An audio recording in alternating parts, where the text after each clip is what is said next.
listeners. So I know, Scott, you're coaching still, even though you've scaled back coaching, you're still coaching over 24 clients in, over 15 major markets. What are you seeing in the real estate market? Kind of what's your current view from where you're sitting these days?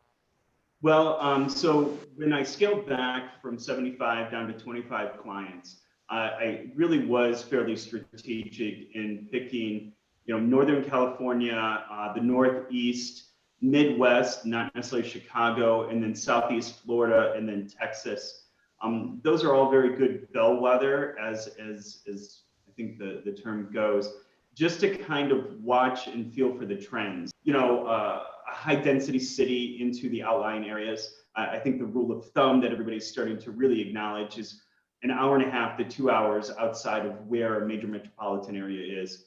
And I like to go the question behind the question, dig a little bit deeper. And so, I have a client in Boston, between downtown Boston and the ocean. I actually have two clients, one on Martha's Vineyard and one right inside there.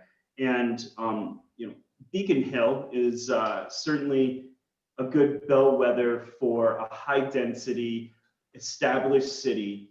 It's also, that particular part of Boston, and Boston in general, has 4 major colleges. And because we see, because of COVID, Beacon Hill has gone from 1 month to a 9-month supply in the last 60 days, as far as condo style homes. So what does that mean, particularly, right? So a brownstone or a townhome that has a backyard or an outdoor space that you could entertain socially distant gets bought up right away.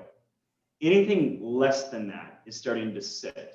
My clients in Oakland are starting to see, and it's interesting because Oakland is still high density, but it's not as high density as downtown San Francisco. And so what we're seeing is the movement from downtown San Francisco over to Oakland for the exact same reason.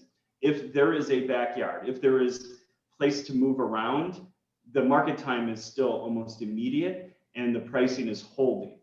The high density vertical is definitely becoming open, definitely increasing in vacancy.